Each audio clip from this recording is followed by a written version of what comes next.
வணக்கம் மக்களே, நீங்கள் பாரு கேட்குற முக்கிய கம்பெனி நாங்கள் ஹோஸ்ட் ஸ்ட்ரேஞ்சர் திங்ஸ் சீசன் 5 பயங்கரமான அப்டேட் இப்போதைக்கு கிடச்சிருக்கு. ஸோ இந்த சீரிஸ்க்கான ஷூட்டிங் ஒர்க் போயிட்டு இருக்கு, எல்லாருக்குமே தெரியும்னு நினைக்கிறேன். நான் இந்நேரத்துக்கு அந்த ஷூட்டிங்கை முடிச்சு போஸ்ட் ப்ரொடக்ஷன் போயிருப்பாங்க தான் நினச்சேன். பட் இல்லைங்க, இப்போ தான் இந்த சீரிஸோட பாதி ஷூட்டிங் முடிச்சிருக்கேன். ஸோ அதை வந்து ஒரு சின்ன பிஹைண்ட் த சீன் ஃபுட்டேஜில் வந்து அஃபிஷியலாகவே கன்ஃபார்ம் பண்ணி இப்போதைக்கு இந்த சீசன் 5க்கான ஒரு சின்ன ஸ்னிக் பிக் வந்து பார்த்தா கொடுத்துருக்காங்க. இந்த சீரிஸில் நீங்கள் என்னென்ன எதிர்பார்க்கலாம், எதை நோக்கி இந்த கதை போக போகுதுங்கிறத லைட்டாக டீஸ் பண்ணியிருக்காங்க.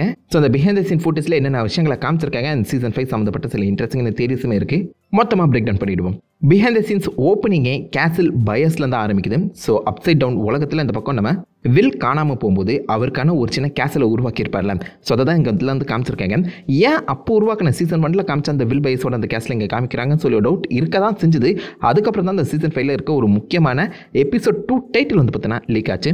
த vanishing of Blank Wheeler. So Wheeler குடும்பத்திலிருந்து ஒருத்தங்க காணாமல் போகிறாங்க. ஸோ இந்த டைட்டில் வந்து எக்ஸாக்ட்லி இந்த எபிசோட் 1 சீசன் 1ஓட எபிசோட் 1க்கான டைட்டில் ரெஃபரன்ஸ் தான் the vanishing of Will Byers. So Will Byers காணாமல் போய் அப்சைட் டவுனில் இந்த மாதிரி ஒரு கேசில் உருவாக்கின மாதிரி இப்போதைக்கு வீலர் குடும்பத்திலேருந்து யாரோ ஒருத்தங்க காணாமல் போகிறாங்க. அண்ட் இந்த பிஹைண்ட் த சீன்லேயே அது யாராக இருக்குங்கிறதுமே டீஸ் பண்ணியிருக்காங்க. ஸோ இந்த ஷாட்டில் உங்களுக்கு பார்த்தாலே தெரியும், நம்ம மைக்கோட தங்கச்சி ஹாலி வீலரோட அந்த ரூமில் இருக்கக்கூடிய லைட்ஸ் வந்து பார்த்தீங்கன்னா ஃப்ளிக்கர் ஆக ஆரம்பிக்குது.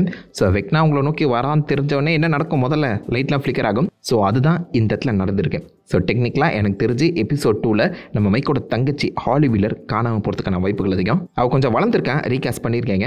அண்ட் பிஹைண்ட் த சீன்ஸில் வந்து பார்த்தீங்கன்னா ஆக்சுவலாக வெக்னா ஹியூமன் ஃபார்மில் ஆக்சுவலாக ஹாலியை பார்த்து மீட் பண்ணி பேசுகிற மாதிரியும் சீக்வன்ஸ் பார்த்தீங்கன்னா அமைக்கப்பட்டிருக்கான். ஸோ பாசிபிளி எபிசோட் 2ல் ஹாலி வீலர் காணாமல் போகலாம். அதுக்கேற்ற மாதிரி இந்த ஷாட்டில் நீங்கள் பார்த்தீங்கன்னா நம்ம Nancy and Mike almost like அழுகிற சிச்சுவேஷனில் உட்காந்து பேசிட்டு இருக்காங்க. ஸோ வழக்கமே அவங்க ரெண்டு பேருக்குமே சண்டை தான் நடக்கும். பட் இந்த இடத்துல மைக்கை நம்ம நான்சி கன்வின்ஸ் பண்ணுற மாதிரி ஒரு சீக்வன்ஸ் பார்த்தீங்கன்னா அமைக்கப்பட்டிருக்க அந்த காரணத்தினால மேபி ஹாலி காணாமல் போனது நினச்சி இவங்க உட்காந்து அழுதுட்டு இருக்க மாதிரி காமிக்கப்படலாம். நம்ம வில்ல கண்டுபிடிச்ச மாதிரியே ஹாலியை கண்டுபிடிச்சலாம் அப்படின்னு சொல்லி கன்வின்ஸ் பண்ணிட்டு இருக்காங்களோ என்னமோ. எபிசோட் 2க்கு அப்புறம் மேபி ஹாலியை தேடுற மாதிரி ஒரு 2 எபிசோட் போகலாம்னு நினைக்கிறேன். அதுக்கேற்ற மாதிரி எல்லா அந்த டீம் மெம்பர்ஸும் உட்காந்து பிளான் பண்ணுற மாதிரிலாம் சீக்வன்ஸ் பார்த்தீங்கன்னா காமிக்கப்பட்டிருக்கேன். முக்கியமாக காட்டுக்கு நடுவில் இந்த ஒரிஜினல் 4 வில்லு, மைக்கு, டஸ்டின், லூகாஸ் 4 பேருமே கையில் மைக்கை வச்சுக்கிட்டு ஒரு மேப்பை பார்த்துக்கிட்டு ஏதோ ஒரு விஷயத்தை பற்றினா தேடிட்டு இருக்காங்க.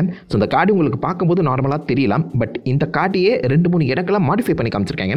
இந்த ஷாட்டை பார்த்தீங்கன்னா கார்டுகளை சுற்றி அந்த ஒயின்ஸ் இருக்க மாதிரி காமிக்கப்பட்டிருக்கேன். ஸோ விச் மீன்ஸ் இந்த கார்டு அப்சைட் டவுனோட டேரெக்டாக கனெக்ட் ஆகியிருக்கேன். அதே மாதிரி இந்த ஷாட்டில் நீங்கள் பாருங்கள், அதே கார்டு அதே டேபிளில் தான் இருக்காங்க. பட் வில் மட்டும் வேற ஏதோ விஷயத்த வானத்தில் அண்ணாந்து பார்த்துக்கிட்டு நடந்துட்டு போயிட்டு இருக்காரு. ஸோ வில்லை மட்டும் தான் ஃபோக்கஸ் பண்ணியிருக்காங்க. ஸோ வில் ஆப்வியஸாக அந்த சீசன் 1லேயே காணாமல் போய் அவர் காணாமல் போன டைமில் அப்சைட் டவுன் பார்த்தீங்கன்னா ஃப்ரீஸ் ஆகிருக்கும். So which means upside down கூட வில் அதிகமான கனெக்ஷனில் இருக்காரு. போன சீசன் எண்டிங்கில் கூட அப்சைட் டவுன் நம்ம உலகத்துக்கு வந்துச்சுங்கிற ஒரு ஃபர்ஸ்ட் ஃபீலிங்கே வில்லுக்கு தான் வர மாதிரி காமிச்சிருக்காங்க. காரணத்தினால இந்த சீசனில் வில்லுக்கு அதிகமான முக்கியத்துவம் கொடுக்கப்படலாம். அண்ட் கிடைச்சிருக்க அந்த லீக்ஸ்லாம் வச்சு பார்க்கும்போது பாசிபிளி இந்த சீசனோட எண்டில் நம்ம வெக்னாவை டிஃபீட் பண்ணி வில்லுமே சாகிற மாதிரி கதை எழுதப்படலாம்னு சொல்லி மென்ஷன் பண்ணியிருக்காங்க. வில்லால் தொடங்கப்பட்ட இந்த கதை வில்லாலேயே முடிக்கப்படலாம்ங்கிற மாதிரி ஒரு ரூமை சுற்றிட்டு இருக்கேன். அது என்ன மாதிரி ஆக போகுதுன்னு தெரியல. டெத்துங்கிறது லைக் அவர் கம்ப்ளீட்டாக சாகிற மாதிரி காமிக்கப்படாமல் மேபி அந்த அப்சைட் டவுனை இந்த பக்கம் வில் டேக் ஓவர் பண்ணுற மாதிரி கூட கதை போகலாம். ஒரு கிரேசியஸ்ட் ரூமர் என்ன சொல்லுதுன்னா, அந்த மைண்ட் பிளேயரே வில் தாண்டா, அது ஃபியூச்சர் வில்ரா அப்படிங்கிற மாதிரிலாம் பேசிட்டு இருக்காங்க. கண்டிப்பாக டைம் ட்ராவலுங்கிற ஒரு விஷயம் இந்த சீசன் 4லேயே இன்ட்ரடியூஸ் பண்ணப்பட்டுச்சு. அதை பெருசாக அவங்க வந்து இன்வால்வ் பண்ணலனாலும் சீசன் 5ல் எனக்கு தெரிஞ்சு டைம் ட்ராவலை இன்னும் கொஞ்சம் டெப்த்தாக காமிக்கிறதுக்கான சான்சஸ் அதிகம். லைக் அப்சைட் டவுனே எடுத்துக்கோங்க, 1980s மாட்டிருக்குது. அண்ட் மாடர்ன் டைம்ங்கிறது கம்ப்ளீட்டாக வேற மாதிரி இருக்கு. அந்த காரணத்தினால அங்கேயே ஒரு டைம் டிஃப்ரென்ஸ் இருக்கு. ஸோ அந்த டைம் டிஃப்ரென்ஸ் ரியாலிட்டிக்கும் மாற்றப்படலாம். அண்ட் வில்ல போன முறை இந்த மாதிரி கே கேரக்டராகவும் புஷ் பண்ணியிருந்தாங்க. ஸோ வில்லுக்கு மைக் மேலே ஒரு இன்ட்ரெஸ்ட் இருக்க மாதிரி காமிக்கப்பட்டிருந்துச்சு. அது எதை நோக்கி போக போகுதுன்னு தெரியலங்க. பட் எனிவேஸ் இந்த சீசனோட முக்கியமான கேரக்டராக வில் இருக்கலாம். அண்ட் ஆப்வியஸாக 11மே ரிட்டர்ன் ஆக போகிறாங்க. ஸோ 11 வந்து போன சீசனோட எண்டில் இந்த மாதிரி மொட்டை அடிச்சிருப்பாங்க. பட் இந்த ஷாட்டில் நீங்கள் பாருங்கள், அதே காட்டுக்குள்ளே நம்ம 11 யார் கூடயோ அவங்களுடைய பவர்ஸை யூஸ் பண்ணி சண்டை போடுற மாதிரி காமிக்கப்பட்டிருக்கேன். பட் முடி வளர்ந்துருக்கு. ஏதோ ஒரு முக்கியமான கார்டாக தான் இது இருக்கணும். பட் என்னென்னு சுத்தமாக புரியல. பட் 11க்கு முடி வளர்ந்துருக்க அந்த காரணத்தினால ஆப்வியஸாக இந்த சீரீஸில் ஒரு மிகப்பெரிய டைம் ஜம்புங்கிறது பற்றினா நடக்க போகுது. என்ன டைம் ஜம்ப்னு தெரியல. ஏன்னா போன சீசன் எண்டில் ஹாக்கின்ஸை அப்சைட் டவுன் கூட வெக்னா கனெக்ட் பண்ணுற மாதிரி தான் கதையை முடிச்சிருப்பாங்க. ஸோ அப்சைட் டவுன் ரியாலிட்டிக்கு வர மாதிரி தான் கதை எழுதப்பட்டு இருந்துச்சு. அந்த மாதிரி தான் சீசன் எண்டிங் ஒரு கிளிஃப் ஹேங்கரோட முடிஞ்சிச்சு. பட் இந்த இடத்துல நிறைய ஷாட்டில் நீங்கள் பார்த்தீங்கன்னா ஹாக்கின்ஸோட அந்த ஸ்கூலை காமிச்சிருக்காங்க. நார்மலாக தான் இருக்குது. ஐ மீன் சில இடங்களில் ஸ்கூல் காரிடார் வந்து ஒயின்ஸ் எல்லாம் டேக் ஓவர் பண்ணப்பட்டிருந்தாலும் ஸ்கூல் நார்மலாக இருக்குது. கார்டுகளும் சில இடங்களில் நார்மலாக தான் காமிக்கப்பட்டிருக்கு. நம்ம 11க்கு முடி வளர்ந்துருக்கு. அதே மாதிரி ஹாப்பருமே இந்த ஷாட்டில் நீங்கள் பார்த்தீங்கன்னா நல்ல பெரிய தாடிலாம் வளர்த்துருக்காப்ல. அண்ட் ஏதோ ஒரு குளிர் பிரதேசத்தில் இருக்க மாதிரி லைக் அந்த வின்டர் ஜாக்கெட்லாம் போட்டிருக்க அந்த காரணத்தினால அந்த சீரீஸுங்கிறது வின்டர் சீசனுக்கு ஜம்ப் ஆகி இருக்கலாம். ஸோ ஃபஸ்ட்டு அது ரூமராக தான் சுற்றிட்டு இருந்துச்சு. பட் இப்போதைக்கு அதை அஃபிஷியலாக கன்ஃபார்ம் பண்ணலாம்னு நினைக்கிறேன். போன சீசனுக்கும் இந்த சீசனுக்கும் ஒரு மிகப்பெரிய டைம் ஜம்ப் இருக்குது. பட் அந்த டைம் ஜம்பை அவங்க எப்படி மேனேஜ் பண்ண போகிறாங்க, ஸோ நடுவில் இந்த அப்சைட் டவுன் உலகத்தை எப்படி இந்த மக்கள் சமாளிச்சாங்கிற மாதிரி அதை பேஸ் பண்ணி ஒரு எபிசோட் கொடுத்தாகணும். ஸோ அதை என்ன மாதிரி ஹேண்டில் பண்ண போகிறாங்கன்னு பொறுத்தது பார்ப்போம். மேபி லைக் சில பார்ட் ஆஃப் அந்த அப்சைட் டவுன் ஹாக்கின்ஸ் கூட மர்ஜ் ஆகி இருக்கலாம். ஐ மீன் இந்த காடுகளை சில இடங்கள் அதை பற்றினா நார்மலாக காமிச்சிருக்காங்க. அண்ட் சில இடங்கள் அந்த காடுகள் பற்றினா ஒயின்ஸ் எல்லாம் கண்ட்ரோல் பண்ணப்பட்டிருக்குங்கிற மாதிரியும் காமிக்கப்பட்டிருக்கு. So part of the upside down இந்த ரியாலிட்டி கூட மர்ஜ் ஆகியிருக்கு அப்படிங்கிற மாதிரி கூட கதை போகலாம். பொறுத்தது பார்ப்போம் அதை எப்படி கூட்டு போகிறாங்கன்னு.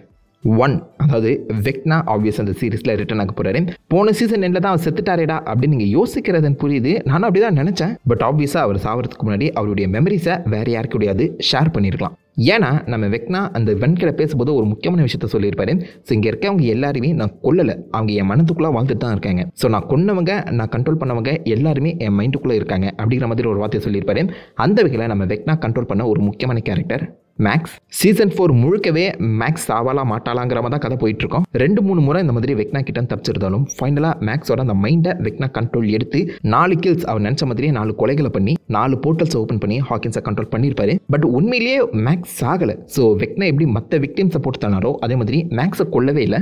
மேக்ஸ் சாகிறதுக்கு முன்னாடி 11 அவள் மைண்டுக்குள்ளே பூந்து பார்ட் ஆஃப் அவள் பவரை கொடுத்து மேக்ஸை காப்பாற்றிருப்பான். ஸோ என்னதான் வெக்னா மேக்ஸை கொல்ற மாதிரி கதை எழுதப்பட்டிருந்தாலும் உண்மையில 11 மேக்ஸை காப்பாற்றிருக்க அந்த காரணத்தினால இந்த இடத்துல மேக்ஸ் மோர் லைக் அந்த டெத் ஆர் லைஃப் சிச்சுவேஷனில் தான் இருக்கா. இப்போதைக்கு கோமால தான் இருக்கா. கண்ணு முழிப்பாளா இல்லையான்னு தெரியல. பட் சில பிஹைண்ட் த சீன் பிக்ஸ்லாம் வச்சு பார்க்கும்போது கண் முழிச்சிருவா தான் நினைக்கிறேன். பட் மேக்ஸ் தான் பாசிபிளி இந்த சீசனில் நம்ம வெக்னாவை டிஃபீட் பண்ணக்கூடிய ஒரு கீயாக இருக்கலாம். ஏன்னா பார்ட் ஆஃப் மேக்ஸோட மைண்ட் வந்து வெக்னா கூட கனெக்ட் ஆகியிருக்கு. அதில் தான் வெக்னா தப்பிச்சிருப்பாருன்னு நினைக்கிறேன். அண்ட் 11 மேபி இந்த பார்ட் ஆஃப் த மைண்டை வச்சுக்கிட்டே வெக்னாவோட மைண்ட் கூட கனெக்ட் ஆகி கம்ப்ளீட்டாக அவனை இந்த உலகத்திலேருந்தே அழிக்கிறதுக்கான வாய்ப்புகளும் அதிகம். வெக்னாவை டிஃபீட் பண்ணுற ஒரு கீயாக மேக்ஸ் அமையலாம். அதே சமயத்தில் வெக்னா தப்பிச்சதுக்கான காரணமும் மேக்ஸ் ஆகி இருக்கலாம். சும்மா ஒரு கெஸ் தான். பட் வெக்னா ஆப்வியஸாக அவருடைய அக்யூரேட் லுக்கில் வந்து பார்த்தோன்னா இந்த சீசனில் ரிட்டர்ன் ஆக போகிறாரு. பயங்கரமாக இருக்க போகுது. 2 புது கேரக்டர் வந்து பார்த்தோன்னா உள்ள கூட்ட வர போகிறாங்க. முக்கியமாக அந்த குண்டு பையன் டெரெக்னு சொல்லி பார்த்தோன்னா பேர் கொடுத்துருக்காங்க. ஸோ யாருன்னு தெரியல. பட் இவன் நம்ம எரிக்கா கூட இருக்கான். அண்ட் ஆப்வியஸாக அந்த ஹாலி கூடவுமே இவன் ஃப்ரெண்டாக இருக்கிறதுக்கான வாய்ப்புகள் அதிகம். ஒரு சாதாரண கேரக்டராக இருப்பா தான் நான் நினச்சேன். பட் இவனுக்கான ஸ்டண்டபுளாக காமிச்சிருக்க அந்த காரணத்தினால எப்படி சீசன் 4 எடி எல்லாருடைய ஃபேன் ஃபேவரட்டாக மாறாரோ அதே மாதிரி இந்த சீசனில் டெரெக்ட் இந்த பை போல் நம்ம ஃபேன் ஃபேவரட்டாக மாற்றுக்கான வாய்ப்புகள் அதிகம். எடி ரிட்டர்ன் வருவாரா போகிறோம் நீங்கள் கேட்குறதுன்னு புரியுது. வரதுக்கு நான் வாய்ப்பு இல்லைன்னு தான் நினைக்கிறேன். ஏன்னா எடி ஃபிசிக்கலாகவே அப்சைட் டவுனில் இறந்துருக்காரு. பட் இறந்து போன அந்த பாடியை அந்த பக்கம் வெக்னா வந்து கண்ட்ரோல் எடுக்கிற மாதிரி கூட கதை கூட்டு போகலாங்க, சொல்ல முடியாது. பட் எடி ரிட்டர்ன் ஆவாரான்னு கேட்டிங்கன்னா டவுட்டு. மேபி ஏதாவது ஒரு விஷன் ஸ்டைலில் ரிட்டர்ன் ஆனார்னா நல்லா தான் இருக்கும். ஏன்னா ஃபேன் ஃபேவரட்டான கேரக்டர் டப்புன்னு கொண்டாங்க. பட் எனிவேஸ் அந்த கேரக்டர் மாதிரி டெரெக்கும் ஃபேன் ஃபேவரட்டாக மாறலாம். அதே மாதிரி லிண்டா ஹாமில்டனும் இந்த படத்தில் இருக்கிறது கன்ஃபார்ம் ஆகியிருக்கேன். நம்ம டெர்மினேட்டர் சாரா கான் இருக்கேன். அவங்க ஒரு சீக்ரெட்டான ரோலில் தான் ப்ளே பண்ணிட்டு இருக்காங்க. அண்ட் ரூமர்ஸ் படி பார்க்கும்போது பாசிபிள் ஒரு ஈவில் சயின்டிஸ்டாக வரலாங்கிற மாதிரி சொல்கிறாங்க. அதாவது இந்த பாப்பா கூட ஒன்றா சேர்ந்து வெக்னா அண்ட் 11 இவங்க மேலே டெஸ்டிங் பண்ண ஒரு ஈவில் சயின்டிஸ்டாக இருக்கலாம். அப்படி இல்லைனா வழக்கம் போல தான் ஒரு மிலிட்டரி ஆஃபீஸராக வர மாதிரி கூட காமிக்கப்படலாம். பட் லிண்டா ஹாமில்டன் இந்த சீரீஸில் இருக்காங்க.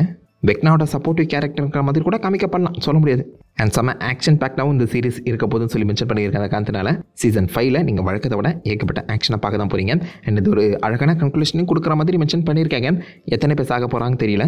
நிறைய பேர் ஆக்சுவலாக டஸ்டின் சாகிறதுக்கான வாய்ப்புகள் இருக்குன்னு சொல்கிறாங்க. அதுக்கேற்ற மாதிரி இந்த ஷாட்டில் நீங்கள் பார்த்தீங்கன்னா டஸ்டினோட மூஞ்சி முகரெல்லாம் உடஞ்சு போய் கிடக்குது. பக்கத்தில் இருக்கவங்க எல்லாருமே நார்மலாக இருக்காங்க. டஸ்டின் மட்டும் மூஞ்சி செதறி இருக்க அந்த காரணத்தினால பாசிபிளி டஸ்டின் கூட இந்த சீரீஸில் சாகலாம். என்னொரு தேரி படி நம்ம ஹாலியோட அம்மா கேரன் இருக்காங்களே அவங்களுமே வெக்னா கூட லிங்கான ஒரு கேரக்டராக மாற்றப்படலாம்ங்கிற மாதிரி சொல்லப்படுது. ஸ்டில் அது ஒரு லீக் அண்ட் ரூமராக இருக்க அந்த காரணத்தினால அதை நம்ம டீப்பாக பார்க்க தேவையில்ல. பட் அப்படி இருந்தால் நம்ம எதிர்பார்க்கறது ஒரு ட்விஸ்ட்டு இந்த சீரீஸில் காத்துட்ருக்குன்னு அர்த்தம். ஆல்சோ போன சீசன்லேயே டெமோகார்கன் மைண்ட் ஃப்ளேயர்னு சொல்லி ஏகப்பட்ட புது புது மிருகங்களாக காமிச்சு அதை கம்ப்ளீட்டாக காலி பண்ணிட்டாங்க. ஸோ அப்படி பார்த்தா அப்சைட் டவுனில் இருக்கக்கூடிய இன்னும் வித்தியாசமான மிருகங்கள் இன்ட்ரடியூஸ் பண்ணப்படலாம். முக்கியமாக நம்ம மைக் கிட்ட இந்த பக்கம் வில் வந்து பார்த்தீங்கன்னா ஒரு பெயிண்டிங் கொடுப்பாரு. 11 இதை வரைய சொன்னா அப்படின்னு சொல்லி பார்த்தீங்கன்னா அந்த பெயிண்டிங் கொடுத்துருப்பாரு. அந்த பெயிண்டிங்கில் 3 தலை டிராகனை காமிச்சிருப்பாங்க. ஸோ ஆக்சுவலாக D&Dயை பொறுத்த வரைக்கும் பல தலை டிராகன் இருக்க தான் செய்து அதை டியா மட்டும் சொல்லி கூப்பிடுவாங்க. ஸோ விச் மீன்ஸ் இந்த சீசனோட ஃபினாலே டிராகன்ஸ் வெர்சஸ் நம்ம பாய்ஸுங்கிற மாதிரி கதை எழுதப்படலாம். அதாவது டியாமட்டை அஃபிஷியலாகவே இன்ட்ரடியூஸ் பண்ணலாம்னு நினைக்கிறேன். அந்த டியாமட்டை கண்ட்ரோல் பண்ணுறது வெக்னாங்கிற மாதிரி கூட கதை சொல்லலாம். ஸோ ஓவராலாக பார்க்கும்போது அப்சைட் டவுன் இப்போதைக்கு நம்ம ரியாலிட்டி கூட மர்ஜ் ஆகிட்டு இருக்கேன். ஸோ அந்த மர்ஜ் வந்து கொஞ்சம் ஸ்லோவாக தான் நடந்துட்டு இருக்கு போல. அண்ட் அதில் நம்ம ஹாலி வீலரும் காணாமல் போக இது எல்லாத்தையுமே எப்படி நம்ம பசங்க தடுக்கிறாங்க, எப்படி சமாளிக்கிறாங்கிறது தான் மீதி கதை. அண்ட் ஆப்வியஸாக இப்போதைக்கு நம்ம பசங்க எல்லாருமே ஒன்றா இருக்க அந்த காரணத்தினால எந்த ஒரு இழப்பும் இல்லாமல் இந்த சீசனை சக்ஸஸ்ஃபுல்லாக முடிச்சிட்டாங்கன்னா நல்லாயிருக்கும். இழப்புகள் கொடுத்து சேடாக முடிச்சிடாதீங்களா, ஹாப்பி எண்டிங் கொடுக்குறாங்களா சேட் எண்டிங் கொடுக்குறாங்களான்னு பொறுத்தது பார்ப்போம். ஸோ நீங்கள் என்ன எடுத்து பார்க்குறீங்க, இந்த சீசன் 5 எத்தனை பேர் காத்துட்ருக்கீங்க சொல்லி உங்கள் தாத்தா மறக்க வைக்கல காம் பண்ணிட்டு அந்த லைக் பண்ணி தட்டி விடுங்க. உங்களை நல்ல ஒரு ஆசமான விடையில மீ பட்டு வரைக்கும் ஹேஃபன் கைஸ். வட்டேன்.